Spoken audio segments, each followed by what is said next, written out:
The moment that Joe Biden was replaced by Kamala Harris as the presumptive Democrat nominee, Democrats and the media immediately started lying and fear-mongering. Donald Trump tore into the Democrats for the fear-mongering and lying in comparisons to dictators and Hitler and all of that. Here is that clip. But just to be clear, what you're saying, though, you're not saying it's being interpreted as you are not surprised to hear by the left as well. They're never going to have another election. He's saying there's not. So can you even just respond to that? I said to the Christians in the room, thousands of them, I said, typically Christians do not vote. Why it is, I don't know. You're rebellious. Something's going on. Don't worry about the future. You have to vote on November 5th. After that, you don't have to worry about voting anymore. I don't care, because we're going to fix it. The country will be fixed, and we won't even need your vote anymore because, frankly, we will have such love. If you don't want to vote anymore, that's okay. And I think everybody understood it. I didn't know there was any. So I do think it's really interesting at the beginning of that clip that Donald Trump says that he's actually never heard this from people. I think that, because I've heard it a lot, I'm sure you've heard it a lot online, I think it points to where Trump's head is at right now, which it's always good to know, especially for a figure as polarizing as Donald Trump. Like, what's going through his head? What's happening to him? This guy is clearly focused on his campaign. He's not really focused on the media. He's not really focused on what the Democrats are saying. I think there is something, slightly admirable. I kind of am jealous of it, because as someone who has to see what the left is constantly saying, it can be exhausting. And frankly, it kind of explains how he's been able to keep a level head despite being attacked probably more than any politician in U.S. history. But this lie that Democrats have talked about is such crap. Obviously, Donald Trump would step down if he won in November, because he would have, of course, his second term limit. But even if somehow he didn't have his second term limit, the reason why I know that Trump would step down is because he did. In 2021, he literally stepped down. He says that later in the interview. And of course, what happened on January 6th, I'm not a fan of. I've talked already at length with some of the issues that I have with Donald Trump. But at the end of the day, he did step down. And so it's a blatant lie that the left comes up with, where they have this dictator talking about how our democracy is going to end if Donald Trump is put in place. Never once has he talked about an intention. Again, the key point here is what they're saying is that if he is put in power, he'll never leave. Simultaneously, they're also saying that he's so old that he might not finish a second term, so that doesn't really make sense. But even that aside, what really doesn't make sense is that Donald Trump has never once said that he would not step down if he won a second term. That's never been a thing.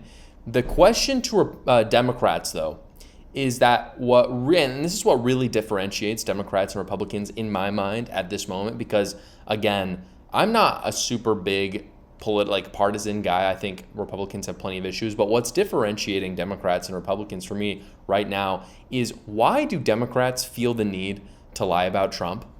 If he really is so awful and his policies are so unpopular as they claim, and they're not moderate, then why lie about him? Why not just tell people the truth? And then they won't like him because they won't like his policies. Instead, why do you feel Democrats, I'm talking to the Democrats here, why do you feel the need to say that he supports Project 2025 when he has expressly said that he never supports it? He hasn't even read it. Who has? It's like 900 pages long. It's because at the end of the day, Democrats know Republican policies are actually the more moderate and popular ones right now. And again, to the chagrin of many conservatives like myself, the Republican platform is far more moderate than I would like it to be. However, as someone who is pragmatic and political, I can also acknowledge that the Republican Party is making smart moves in order to expand their base, especially when when you're at the GOP, you have literally everything working against you. You have big tech, big pharma, tons, George Soros money. You've got the media, you've got academia. So in order to win, you have to expand your base. So I understand all of that. But again, Democrats have caught themselves where they are actually the radical party. They're really not the moderate party. And so they can't just talk about the policies and have a genuine debate back and forth. They literally have to lie about what Republicans believe. This wasn't the only thing interesting that Trump said in the interview, however. There has been increased lies on the left saying that Trump won't debate Kamala Harris. Trump clarifies his plans surrounding the debates. Check it out. Will you commit tonight to debating Kamala So I Harris? like debating. I've done a lot of debates, and I've won the debates. I think they say I won the election because of that. I don't mind. They were pushing for this early debate. I said, why do we want to do an early debate? It didn't make sense to me. It turned out I was right, but for the wrong reasons, right? The answer is yes, I'll probably end up debating. I think actually the debate should take place before the votes start being cast. You know, I had a very good second debate with Biden. I really beat him badly. The problem was 30–40% of the votes were already cast. If you're going to have a debate, you got to do it, I think, before the votes are cast. I think it's very important that you do that. So the answer is yes, but I can also make a case for not doing it.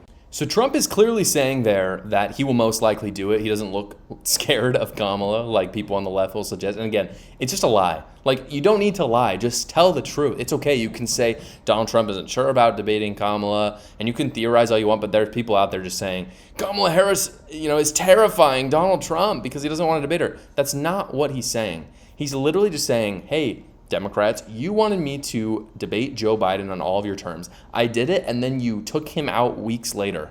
Why would I debate Kamala Harris when she's not even your nominee? I'm going to wait until that happens, see if you guys can even decide who your nominee is.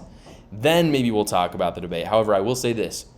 If Trump is 90% sure he's going to debate Kamala Harris, which it seems like he is, just from the vibes and the way he says it in that video, he needs to double down and be way more confident. There's no point in saying he might do it or, I could make a case for not doing it. Just say simply this: I'm going to debate someone. I'm going to debate whoever wins at the convention. And, my two things that I want to debate the actual nominee. So tell me who the actual nominee is. Again, this is actually something that Vivek Ramaswamy said when he was debating in the primary debate, and everyone laughed at him. But he was like, tell us who the actual nominee is. It's not Joe Biden. He was right, by the way. Everyone laughed at him. So that's the first thing that Donald Trump needs to say.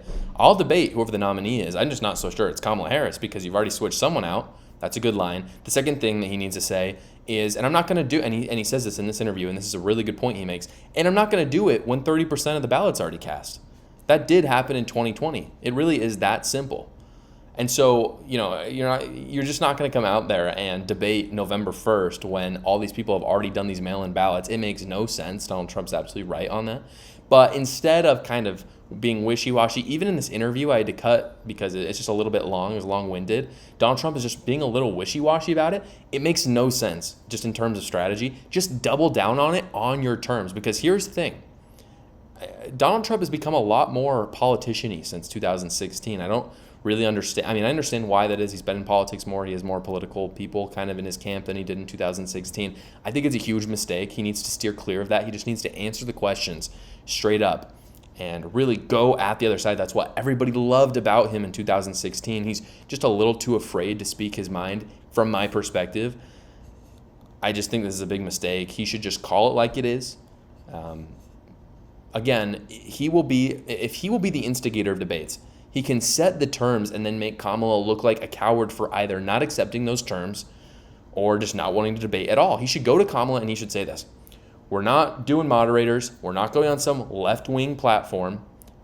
It's me and you in a room, no moderators. We've got set topics that the people will vote on, and it's going up on Rumble for free. That's what Donald Trump should say. Then if Kamala doesn't like that, she either has to just accept it and look like a wuss and just saying, I don't want to do it, or she has to find a friendlier venue with MSNBC or ABC, and if she does that, it's going to look very bad. So either way, the ball is in her court, and Donald Trump has handed it to her and made her look far worse. But the problem is he's being wishy-washy, which makes him look a lot worse than Kamala Harris. I don't know why Trump is doing that. It doesn't make sense. But that also doesn't excuse Democrats in the media for openly lying about Trump not wanting to debate. He's just simply saying, I don't even know who your nominee is. Obviously, I believe that Kamala Harris will be the nominee. I think Donald Trump believes that as well. But I think it's perfectly okay to say, you guys made me waste my time debating Biden. I destroyed him. Why would I waste my time destroying Kamala Harris so you can switch someone else out? Just give me the actual nominee once the convention is over, and we'll debate. And we're not going to do it 2 weeks before the election. We're going to do it in early October. People can see it. Then they can make their decision. And no, I'm not going to go on some left-wing media. I'm going to do it on my terms.